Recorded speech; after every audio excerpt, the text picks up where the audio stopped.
दोस्तों, स्वागत है आपका हमारे चैनल न्यूज़ बीट्स इंडिया पर। देश और दुनिया की सभी बड़ी खबरें जानने के लिए हमारे चैनल को सब्सक्राइब करें और बेल आइकन को दबाएं। तो शुरुआत करते हैं आज की बड़ी खबर से। आज की बड़ी खबर ये है कि कोरोना संक्रमितों की संख्या 30,000 के करीब पहुंची। 937 लोगों की हुई मौत। देश में कोरोना वायरस से संक्रमित लोगों की संख्या देश में 30,000 के करीब पहुँच गई है। केंद्रीय स्वास्थ्य मंत्रालय की तरफ से शाम को करीब 5:30 बजे जारी आंकड़ों के मुताबिक अब तक 29,974 लोग कोरोना से संक्रमित हुए हैं। इनमें से 937 लोगों की मौत हो गई और 7,027 मरीज ठीक हुए हैं। देश में कोरोना संक्रमितों के ठीक होने का आंकड़ा फिलहाल करीब 23% है, जिसे बेहतर स्थिति कहा जा सकता है। केंद्रीय स्वास्थ्य मंत्रालय के अधिकारी ने बताया कि कोविड-19 के मामले दोगुने होने की दर अब 10.2 दिन है। मंत्रालय के संयुक्त सचिव लव अग्रवाल ने कहा कि बीते 28 दिन में 17 जिलों में कोरोना वायरस का कोई भी नया मामला नहीं आया है। अगली बड़ी खबर यह है कि कोरोना से दिल्ली में सीआरपीएफ जवान की मौत। कोरोना वायरस की चपेट में आकर अर्धसैनिक बलों में मौत का पहला मामला सामने आया है। सीआरपीएफ इंस्पेक्टर की सफदरजंग में इस इलाज के दौरान मौत हो गई। मयूर विहार स्थित सीआरपीएफ की 31 बटालियन में तैनात सब इंस्पेक्टर का कोरोना संक्रमण के चलते सफदरजंग अस्पताल में निधन हो गया। उन्हें 5 दिन पहले ही पॉजिटिव पाया गया था। वे मधुमेह और उच्च रक्तचाप से पीड़ित थे। बताया जा रहा है कि सीआरपीएफ में कोरोना मरीजों की संख्या बढ़कर 30 हो गई है। अगली बड़ी खबर यह है कि नोएडा में 5 कोरोना के नए पॉजिटिव केस। गौतम बुद्ध नगर में आज फिर से 5 कोरोना के पॉजिटिव मरीज मिले। इस तरह जिले में कोरोना पॉजिटिव का आंकड़ा बढ़कर 134 हो चुका है। जिले में 75 मरीज अभी तक डिस्चार्ज हुए हैं और 59 मरीजों का जिले के विभिन्न अस्पतालों में इलाज चल रहा है। 190 सैंपल रिपोर्ट में 5 पॉजिटिव जबकि 185 नेगेटिव मिले हैं।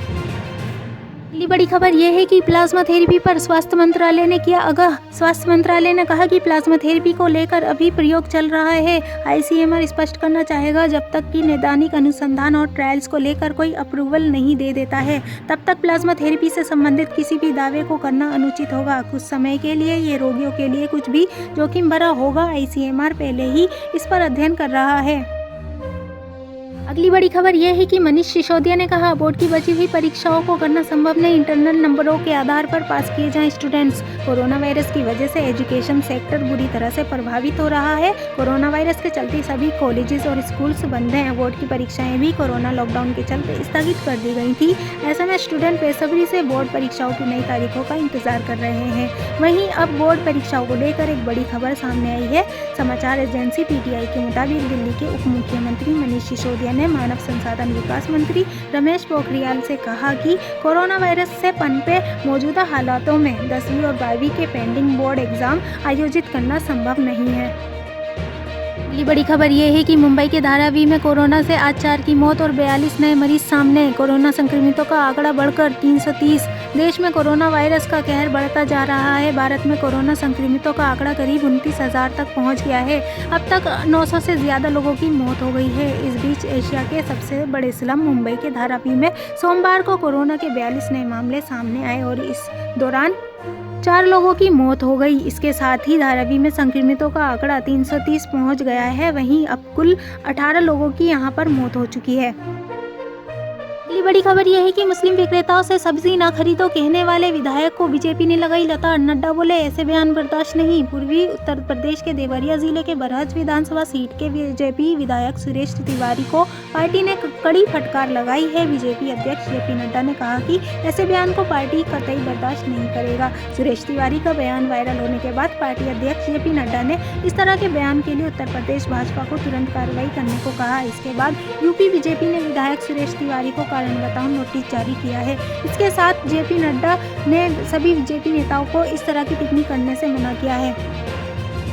अगली बड़ी खबर यह है कि कोविड से लड़ने के प्रयासों की योगी ने की तारीफ। उत्तर प्रदेश के मुख्यमंत्री योगी आदित्यनाथ ने मंगलवार को टीम 11 की बैठक में कई विषयों पर चर्चा की। उन्होंने कोविड-19 से प्रदेशवासियों को बचाने के लिए युद्ध स्तर पर किए जा रहे प्रयासों से लगे लोगों की सराहना की और कहा कि जनता के बेहतर स्वास्थ्य को और सुरक्षित भविष्य के लिए सरकार ने अनेक कदम उठाए हैं। हरियाणा से 11,000 प्रवासी मजदूर उत्तर प्रदेश वापस लाए गए हैं। इन्हें क्वारंटाइन सेंटर में रखा गया है। कोटा से 11,000 प्रतियोगी छात्र छात्राओं को वापस लाया गया है। स्वास्थ्य परीक्षण कर रहे उनके घरों में होम क्वारंटाइन के लिए भेजा गया है। अगली बड़ी खबर ये है कि कर्नाटक में अब तक 520 कन्फर्म केस। कर्नाटक में मंगलवार को 8 नए केस की पुष्टि हुई है। अब प्रदेश में कुल मरीजों की संख्या 520 हो गई है। इनमें से 20 लोगों की मौत हो चुकी है, जबकि 158 लोग डिस्चार्ज किए जा चुके हैं। सोमवार शाम कोरोना से संक्रमित एक शख्स की मौत हो गई थी। अगली बड़ी खबर ये है कि कोलोन इन्फेक्शन की वजह से कोकिलाबेन अस्पताल के आईसीयू में भर्ती हैं इरफान खान। बॉलीवुड अभिनेता इरफान खान को मुंबई के कोकिलाबेन धीरूभाई अंबानी अस्पताल में भर्ती कराया गया है। इरफान के आधिकारिक प्रवक्ता ने एक बयान जारी करा और कहा कि इरफान फिलहाल डॉक्टरों की निगरानी में आईसीयू में है।